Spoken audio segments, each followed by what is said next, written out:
بسم الله الرحمن الرحيم. ازيكم عاملين ايه؟ يا رب تكونوا بخير دايما يا رب. في الفيديو ده يا جماعة انا هقول لكم على كلمتين كده على السريع. دلوقتي يا جماعة الحمام ده الكمية دي كلها يا جماعة انا جايبها طبعا بقالي شهر ونص ولا شهرين، ومفيش فرد فيهم راضي يبيض خالص، مفيش جوز فيهم راضي يبيض، بالرغم ان هم كانوا عند صاحبهم بسم الله ما شاء الله، يعني كلهم كانوا شغالين. بس انا كنت جايبهم طبعا كان فيهم عيوب، وكنت طبعا عامل فيديو عن العيوب ديت. طبعا الحمام يعني كان شغال، بس عيوبه ان هو جوز مثلا يبيض بيضتين، بيضة تطلع والتانية لأ، يبيض بيضة واحدة.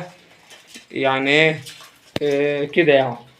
كان عنده نقص كالسيوم، الحمام كان عنده نقص كالسيوم. ممكن يبيض بيضة مثلا تطلع مثلا اللي هي رقيقة، تتكسر مثلا قبل ما تطلع الحمام الفرخ الصغير او الحمامة الصغيرة، قبل ما تطلع تتكبس في البيضة وكده. فكان في شوية مشاكل، والحمام كان بيعمل اسهال اخضر. فهي الحمام طبعا انا جبته على اساس ان الحمام شغال قدامي، والحمام كان 10/10 بصراحة.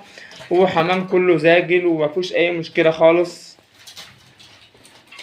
فطبعا جبت الحمام عندي بقالي شهر ونص اهوت ولا شهرين. اول ما جبت الحمام عالجته وحطيته في العديل وحطيت له امبيلانت وحطيت له خميرة وظبطت الحمام، ما عادش ناقصه اي حاجة خالص. والحمام بسم الله ما شاء الله بقى نشيط، بحط له اكل باستمرار دايما، والحمام كويس معايا. بس مش راضي يبيض. حتى التلات تجواز اللي كانوا عندي قبل ما اجيب التسع تجواز، التلات تجواز اللي كانوا عندي اللي هم اصلا يعني عندي بقالهم فترة، جوز الكراكند وجوز الشكلباز والجوز البلدي، وكان عندي فرد تاني كده برضو. التلات تجواز دول كانوا شغالين عندي من اول ما جبت الحمام ده. تسع تجواز دول ودخلتهم عليهم التلات تجواز كمان ما عادوش بيبيضوا مع تسع تجواز، يعني بقالهم شهرين عمالين ياكلوا من غير ما جوز يبيض خالص. فانا مش عارف اقول ايه يا جماعه. كل اللي انا هقوله هي الحمام ده يا جماعه يعني عمليه، هي رزق يا جماعه، رزق. هو الحمام ده رزق. يعني انت ممكن تجيب حمام من عند واحد يكون شغال وتجيبه عندك يقعد فترة كبيرة من غير ما يشتغل، وممكن تجيب حمام من عند واحد ما هو شغال ويجي عندك ويشتغل. دي بقى ممكن ترجع لايه؟ ممكن يبقى فيه مثلا جوز مثلا اشتغل فترة كبيرة، ومثلا بيربي عنقود. طبعا اي جوز حمام في الدنيا بحالها بيجيله فترة كده وبيقطع بيض. بيقطع بيض يعني ايه؟ زي ما يكون مثلا ايه بيربي عنقود عشان خاطر يبدأ يشتغل تاني. هو أول ما بيبدأ يشتغل بسم الله ما شاء الله بيكر بيض على طول، ممكن يطلع جوز. ومثلا بعدها ب20 يوم ولا بشهر مثلا أو 35 يوم، عمر الزغلول عياله يعني، وتبص تلاقي الجوز شغال تاني. بس طبعا ساعتها لازم تكون فاهم في الحمام. بس طبعا زي ما انتم شايفين كده يا جماعة الحمام بسم الله ما شاء الله أكتره جمعيات، مش مقصر معاه في أي حاجة خالص والله العظيم. يعني بسم الله العيشة كبيرة والحمام بسم الله ما شاء الله كويس، مفيش أي حاجة خالص. لا بيعمل إسهال أخضر، أول ما جبته كان بيعمل إسهال أخضر، عالجته ما عادش بيعمل إسهال أخضر. الحمام بقى كويس، أحلى أكل ومية، مية باستمرار. مفيش حاجة يا جماعة، الحمام كله قدامكم اهوت. مفيش فرد كاشش ولا في فرد أي حاجة خالص، كل ذكر معاه نتايته. هي يا جماعة عملية رزق، زي ما قلت لكم يا جماعه هي عمليه رزق. يعني انا دلوقتي ما اقدرش اروح الوم الراجل. ده الكلام ده لاي حد يجيب حمام. يعني ايه؟ انا بقول له الكلمتين دول.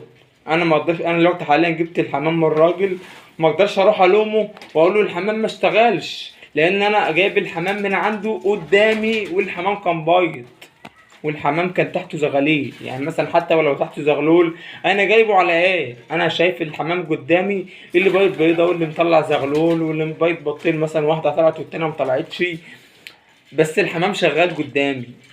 انا عارف، كنت عارف عيوبه ان هو كان عايز شويه علاجات، جبتها له، جبت له العلاجات ديت. فيا جماعه عمليه رزق. انا كل اللي انا هقدر اقوله للحمام دوت ان هو انا لازم اصبر عليه، لازم اصبر على الحمام ده. مفيش حل غير كده يا جماعه. اي حد يجيب حمام زيي بس لازما انا طبعا صابر عليه ليه؟ عشان خاطر انا جايب الحمام من عند الراجل وشايف ان هو كان شغال قدامي. لو واحد تاني بقى جايب حمام من عند واحد وما كانش شغال قدامه وجايب شروع، ممكن ساعتها بقى يخاف، ممكن بقى ساعتها بقى ممكن بقى مش عايز اقول لك مثلا اصبر مثلا عليه شهرين ثلاثة اربع شهور بالكتير عندك الحمام ما اشتغلش. حاول بقى ايه، تبيعه بقى الواحد مثلا، بس لازم تقول له برضك عشان خاطر ايه ضميرك، ما تقولوش مثلا ده الحمام شغال وتديله على أساس ان هو مش شغال وكده، فيبقى حرام عليك يا جماعة. احنا يعني ايه العملية مش موضوع ان انت بتكسب فلوس وخلاص يعني، ربنا يعني يكفينا شر الحرام. بس انا بجيب الحمام ده يا جماعة مش عشان خاطر اكسب منه، انا جايب الحمام ده عشان خاطر يعني ايه اكل من وراه زغلولين تلاتة اربعة حلوين كده بس ربنا يكفيني شر الحرام. انا عمري في حياتي ما اخد حاجة حرام او ابيع حاجة لحد على اساس ان هي شغالة وما تبقاش شغالة. يعني الحمام بالمنظر ده انا جايبه من عند صاحبه على اساس ان هو شغال، هو كان شغال قدامي فعلا ما اقدرش الومه. بس انا ما اقدرش اروح اديه لواحد واقول له الحمام شغال، لان الحمام قاطع عندي. دول يا جماعه كلمتين لازما اي حد يعرف الكلمتين دول ديت من وجهة نظر انا جايب الحمام من عند الراجل كان شغال، فما اقدرش الومه لان انا رحت عنده في عشته وانا اللي شايله.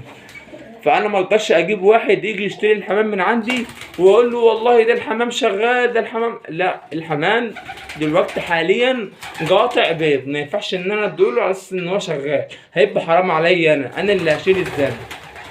فانا يا جماعه كل اللي انا هعمله ان انا باذن الله انا واثق ان الحمام ده يشتغل.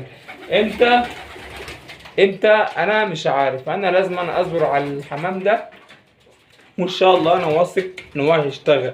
ما اعرفش بقى ده هيشتغل امتى، حين ميسرة شهر اتنين، ما اعرفش بقى هيشتغل امتى، بس انا واثق يا جماعه ان الحمام ده هيشتغل باذن الله. وهي يا جماعه العمليه كلها في الحمام عمليه ارزاق يعني. حتى التلات تجواز اللي كانوا شغالين عندي حتى قطعوا بيض يعني، بسم الله ما شاء الله. التلات تجواز دول ما كانوش بيفصلوا عندي خالص يعني. اول مره يعني يقطعوا بيض كده ويقعدوا مثلا شهرين كده من غير ما يقطعوا، كانوا بيغيبوا مثلا بكتير خالص مثلا شهر وكانوا بيشتغلوا تاني. الجوز الكرفندي بالذات عندي من 2016 يعني بقاله 7 سنين عندي يعني. ما اقول ايه يعني، هي عمليه ارزاق يا جماعه، هي عمليه ارزاق. فانا بقول كلمتين يا جماعه لاي حد يشتري حمام، بالله عليكم يا جماعه راعوا ضميركم في الحمام اللي انتوا بتشتروه واللي انتوا بتبيعوه. بس لان طبعا الفلوس مش كل حاجه، الضمير يا جماعه، الضمير اهم حاجه. تمام، والفلوس بتروح وتيجي، الفلوس بتروح وتيجي، اهم حاجه الضمير، وما تاخدش فلوس حرام من حد. تمام، اصل انت لو بعت حمام مثلا عارف ان هو شغال وهو مش شغال، يبقى انت كده بتاخد فلوس حرام عليك. بس كده يا جماعة، وبقى أنا كده وصلت معاكم لنهاية حلقة النهاردة.